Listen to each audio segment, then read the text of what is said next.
time to delve deeper into a developing story south of the border. In Los Angeles this morning, protests continue against ICE, or Immigration and Customs Enforcement.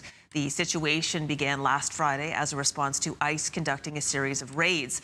U.S. President Donald Trump has deployed more than 4,000 National Guard troops and 700 Marines to deal with the protests. In fact, there are now more U.S. troops in L.A. than Iraq and Syria.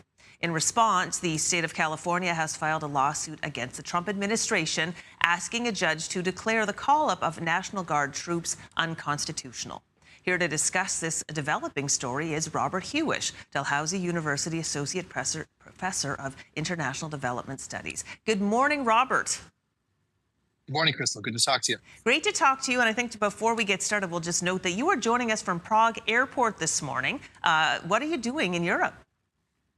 I was giving a workshop at the University of Warsaw, which is actually across the border in Poland, about sanctions against Russia, and basically working with some academics and some NATO folks there to try to put the gears to Putin a bit more than we have in the past. So it was a great couple of weeks.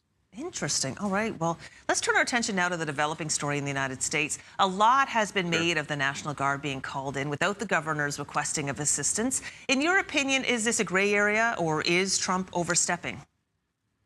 Oh, this is overstepping to the point where it will go down in American history, because the last time that a president took these actions was actually 1965 with Lyndon Johnson. And Johnson sent the National Guard into Alabama to make sure that Black school children could go to desegregated schools safely. It was an action to try to expand civil rights in the United States. And what we're seeing now is Trump, as you just pointed out, putting more troops in California than there are overseas in order to take away from civil rights. This is part of his view of dealing with immigration through very spectacular, very violent, and very unnecessary means. Biden and Obama both used ICE to deport people who had infractions, their status in the United States, but nothing that we've seen like this in the past. And what makes it worse, Crystal, is that he's going to put these National Guard personnel in California for 60 days. And on top of that, you've also got the Marines there. So what you've got now is no longer a civil security situation. You've now got a military operation governing Los Angeles. And it's something where, if you look at the history of activism and protests in the United States, when you bring too much law enforcement to the equation in this way, especially those who aren't police, things tend to kick off. So with the Marines, they're there to basically secure U.S. federal buildings. That's part of their portfolio. They do that overseas to secure embassies, but in war zones. I got to emphasize that. There's something to speak from the general of the Marine Corps that said that, yes, Marines are trained in crowd control. Yes, in Fallujah and Kandahar, not in Los Angeles County. Yeah, it does seem like a kind of sledgehammer versus fly swatter situation, because the protests had just begun. But why do you think that Donald Trump took action so swiftly rather than working with the California governor? So the big answer to that is just, it's a way of Trump trying to flex his executive power and basically pick fights with both mayors and governors of Democratic states.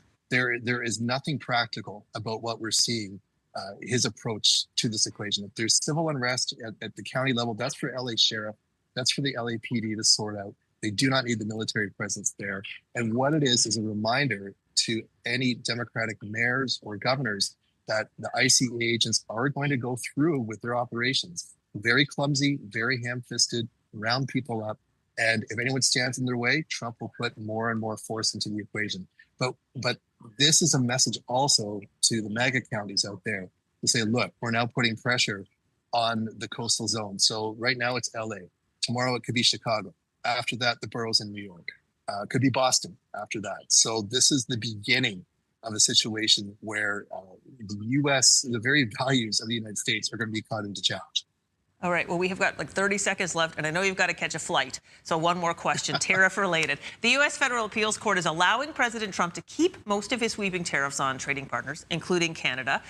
A lower court had blocked the tariffs on grounds that Trump exceeded his authority. So it seems Trump is very determined to get his way. What is your response to that? That's exactly what we're going to see. Tariffs on, tariffs off, fighting in this court versus that court. This is such a murky area of foreign policy for the United States, and the tariffs very much are in that category, that it's going to be battles of courts. And for Trump, the more confusion, the more difficulty that you get thrown into the equation, who's going to tariff what, when, and battle it out in the courts, that's going to be the remainder of his presidency for sure.